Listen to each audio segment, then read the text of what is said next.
प्रामाणिक समाधान। गुरुवर नमोस्तु। क्या राष्ट्रहित हेतु सत्य असत्य पर वाद विवाद करना उचित है? सत्य और असत्य एक तरफ है, पक्ष और विपक्ष एक तरफ। जब कहीं कोई व्यक्ति पक्ष और विपक्ष के रूप में खड़े होता है तो वहाँ सत्य और असत्य की बात नहीं रहती, अपने और सामने वाले की बात होती है।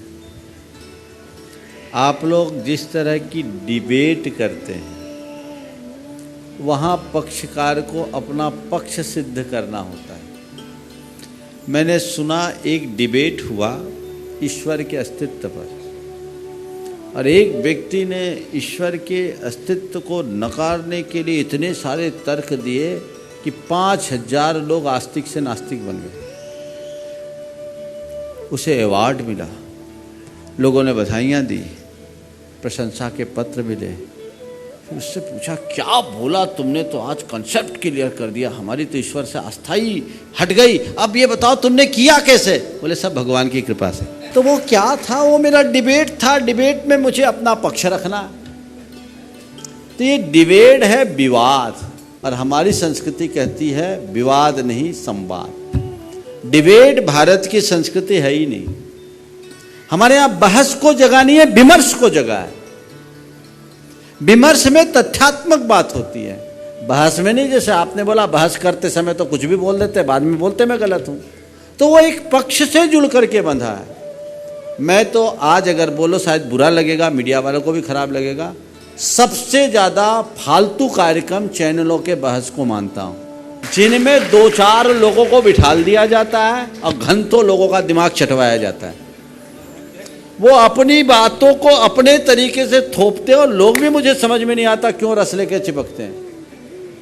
सीधी सीधी सारभूत बातें कहे और काम करे। विमर्श का मार्ग खोलो, रचनात्मक उपलब्धि उसी में होगी। अगर हमें समाज को रचनात्मक दिशा देनी है और देश को हमें सकारात्मक दिशा में आगे बढ़ाना है तो हमें संवाद और विमर्श की बात करनी चाहिए। बहस और विवाद से यथासंभव बचना चाहिए। गुरुवर नमोस्तु। निर्वाह कैसे किया जाए कि निर्माण ऐसा हो कि निर्वाण हो जाए? अपने निर्वाह की बात सोचोगे तो निर्माण नहीं होगा। अपने निर्वाह के साथ औरों के निर्वाह की बात सोचोगे तो निर्माण होगा। और अपने को छोड़कर सबके निर्माण की बात सोचोगे तो निर्माण होगा। गुरुवर नमोस्तु। न सुनने और न कहने की आदत कैसे विकसित करें तथा असहमति जताने का सबसे अच्छा उपाय क्या है? न कहने की और न सुनने की आदत कैसे विकसित करें और असहमति जताने का सबसे अच्छा तरीका क्या है? देखिए, न कहने की और न सुनने की आदत अगर आप अपने भीतर विकसित करना चाहते हैं तो एक ही बात को अपने मन में स्थापित कीजिए कि मुझे प्रतिक्रियाओं से दूर रहना है। मुझे प्रतिक्रियाओं से दूर रहना है। मुझे प्रतिक्रियाओं से दूर रहना है। जो मनुष्य अपने मन में ऐसी कमांड देने लगता है वो अल्प प्रतिक्रिया करने लगता है और धीरे धीरे वो प्रतिक्रिया विरति की अवस्था में पहुंच जाता है। संसार में ऐसे अनेक लोग हैं जो बड़े गंभीर होते हैं, बहुत कम बोलते हैं, और जो बोलते हैं बड़ा सार्थक बोलते हैं। तो प्रतिक्रियाएं जल्दी जल्दी देना उथलेपन की पहचान है, और प्रतिक्रियाएं कम करना गंभीरता की पहचान है। तो कोशिश करें प्रतिक्रियाओं से बचें। और आपने पूछा असहमति जताने का सबसे सरल तरीका या अच्छा तरीका क्या है? उसका तरीका मौन है। ऐसी स्थिति में अगर हम मौन हो जाएं तो हम अपनी असहमति को बहुत अच्छे तरीके से प्रस्तुत कर सकते हैं। गुरुवर नमोस्तु। क्या संयम का संबंध अनुशासन से भी है?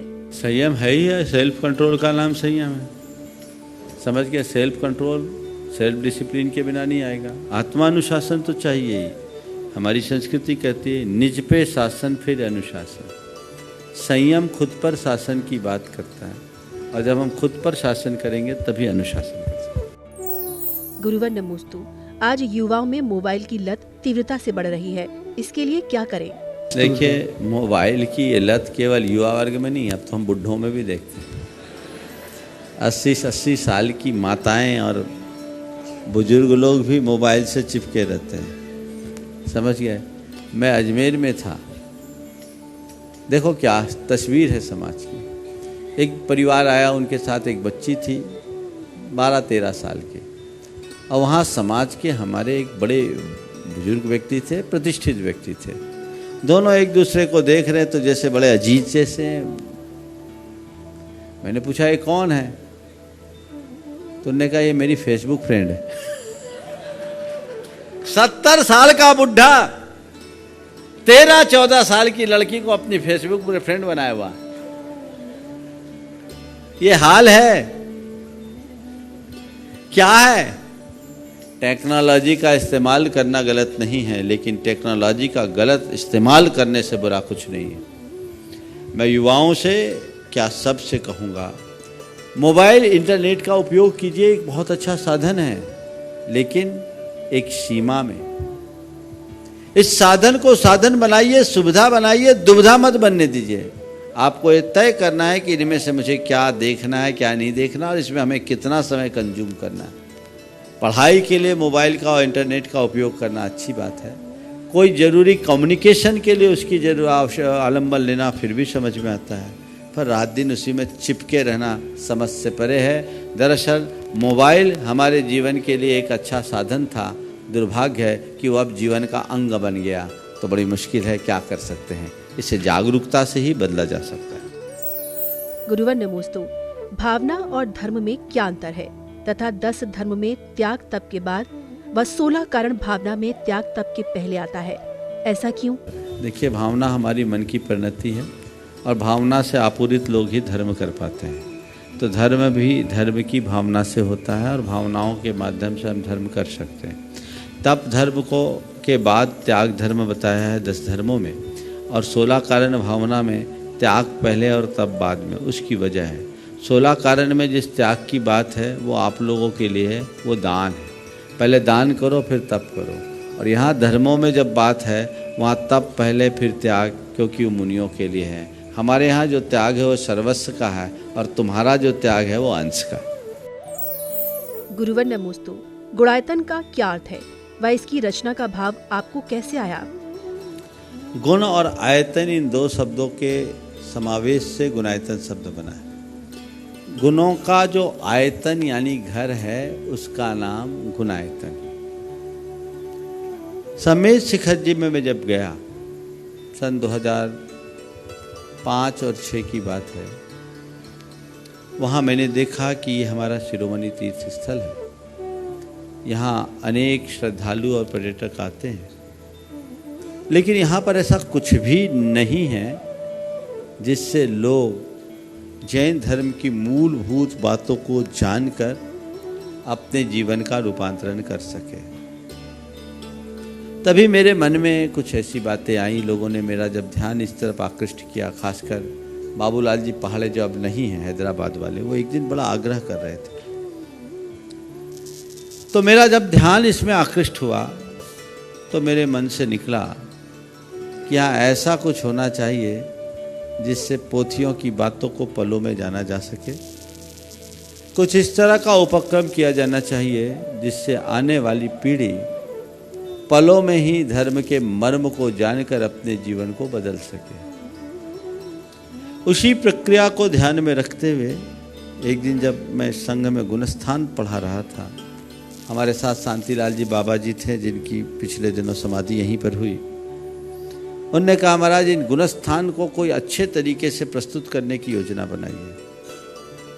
और वही बात मेरे मन में बैठ गई, और उसके ही परिणाम स्वरूप गुणायतन का उदय हुआ।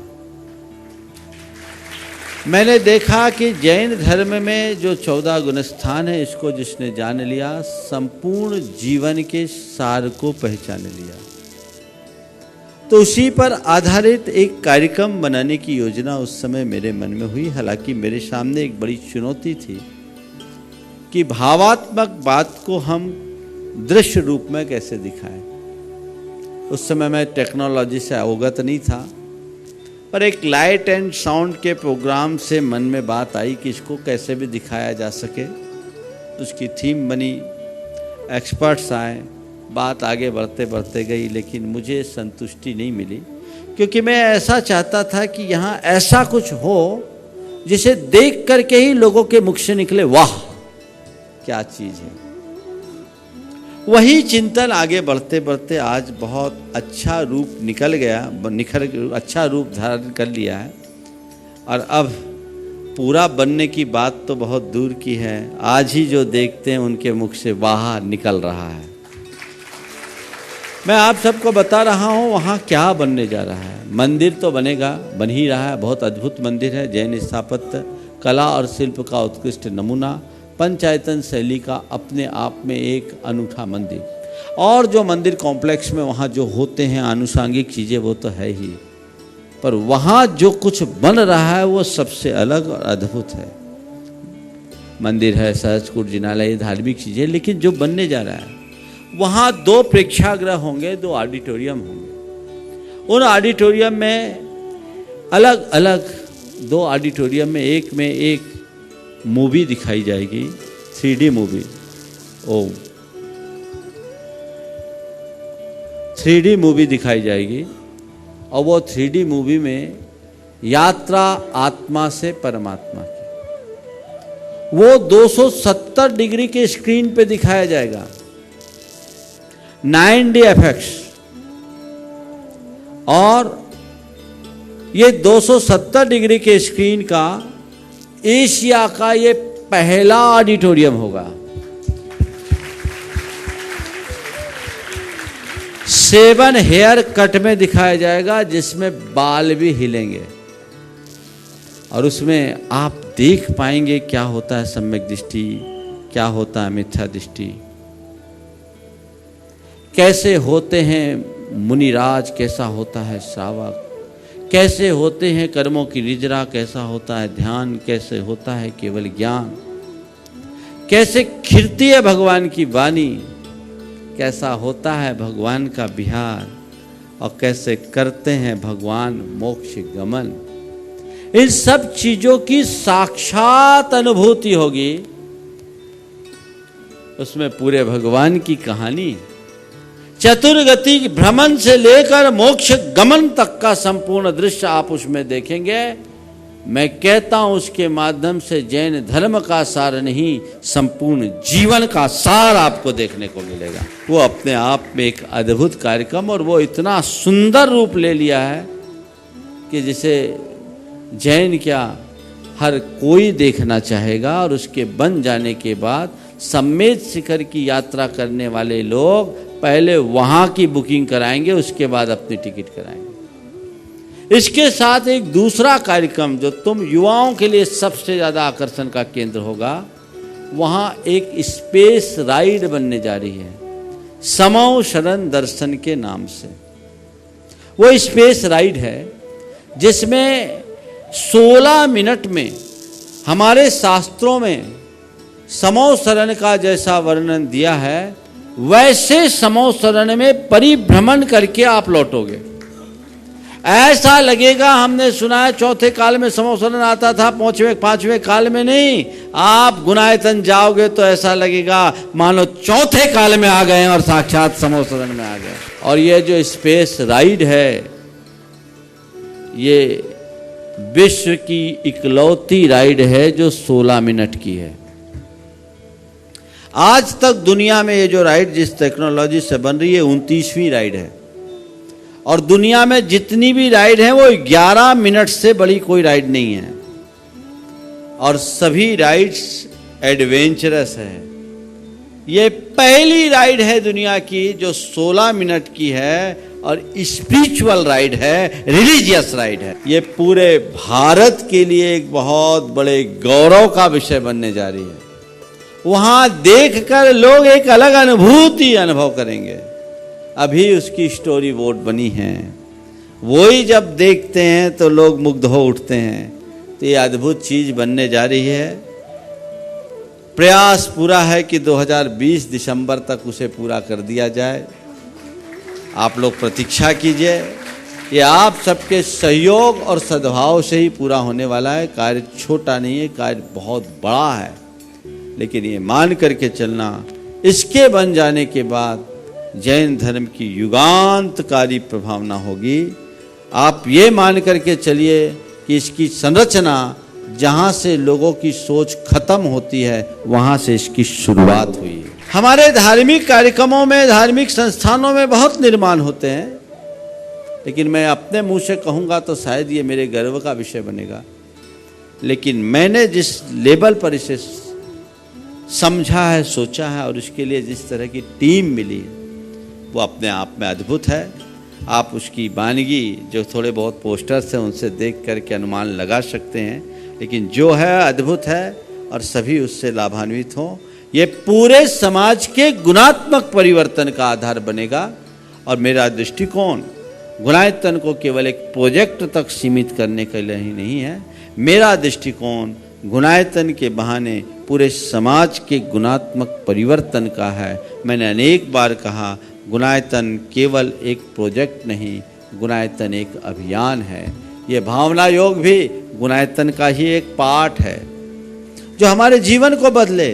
मैं तो कहता हूँ मंगल मंगल होए जगत में सब मंगलमय होए, इस धरती के हर प्राणी का मन मंगलमय होए की बात होनी। सारे जग का मंगल और कल्याण हम इसके माध्यम से कर सकते हैं। जब लोगों को ये बात समझ में आएगी, मैं कहाँ हूँ, मुझे कहाँ होना चाहिए, उनका जीवन बदले बिना नहीं रहे। गुरुवर नमोस्तु। दुख व्यक्ति के धैर्य की परीक्षा लेता है और सुख व्यक्ति के अहंकार की।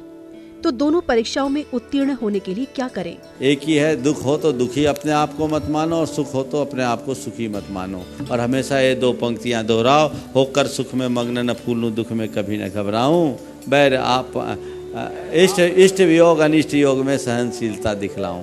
यदि ये पंक्तियां आत्मसात कर लोगे तो तुम दोनों में उत्तीर्ण नहीं 100% मार्क्स लाओगे। गुरुवर नमोस्तु।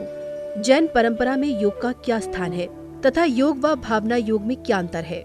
जैन परंपरा में योग की शुद्धि की अपेक्षा उपयोग की शुद्धि पर बल दिया गया है। योग अलग है, उपयोग अलग है। उपयोग यानी हमारे अंदर के भाव, और योग का संबंध अष्टांग योग से है। हमारे आचार्य कुंद जैसे महान महान आचार्य हैं, जिन्होंने हमारे उपयोग शुद्धि का परामर्श देते हुए हमें हमारे भाव को निर्मल बनाने की प्रेरणा दी और कहा कि तुम जो चाहते हो उसकी भावना भाव। तुम अगर मुक्ति चाहते हो तो दिन रात मुक्ति की भावना भाव। तुम परमात्मा होना चाहते हो तो दिन भर ये सोचो कि मैं परमात्मा हूँ। तुम अपने आप को विकार मुक्त करना चाहते हो तो हर पल यही ध्यान करो कि मैं निर्विकार हूँ। उसके लिए उन्होंने किसी यौगिक क्रिया को महत्व नहीं दिया, और यही हमारे जैन अध्यात्म का मूल है, आधार है। यद्यपि हमारे जैनाचार्यों ने योग को भी बाद में अपनाया, जिसके प्रवर्तक आचार्य सुभचंद्र हैं, जिन्होंने ज्ञानार्णव ग्रंथ लिखा। अन्य भी ग्रंथ है, एक आचार्य राम सिंह है, उनका एक ग्रंथ है, एक ध्यान शतक नाम से ग्रंथ है, अन्य भी अनेक ग्रंथ है। लेकिन मूलतः ध्यान हमारे यहाँ है, पर योग मूलक ध्यान नहीं, उपयोग मूलक ध्यान। केवल ज्ञान तो शुक्ल ध्यान से ही होता है। ध्यान को ही कर्म निर्जरा का साधन बताया, लेकिन वहाँ चित्त की स्थिरता की बात की गई, शरीर को उतना महत्व नहीं दिया गया। समझ गए? तो जैन योग में वो अष्टांग योग की प्रणाली कालांतर में जुड़ी। मूलतः जिसे आज मैंने भावना योग के रूप में आप सबको बताया वही है। आपने पूछा योग और भावना योग की अवधारणा में क्या अंतर है। यह जिसे मैंने भावना योग कहा है वो ध्यान नहीं, ध्यान की पूर्व भूमिका है, और योग में आगे चल कर के ध्यान जुड़ जाता है। तो हम भावना योग को लेकर के चले, और जो आज के आधुनिक मनोविज्ञान के अनुसार thoughts becomes things, law of attraction का की एक पर्याय के रूप में देखा जा सकता है। इन लोगों ने आज इसे जोड़ा। ये हमारी बड़ी पुरातन साधना है, और इसके बल पर हम अपने भीतर व्यापक बदलाव घटित कर सकते हैं। प्रामाणिक समाधान।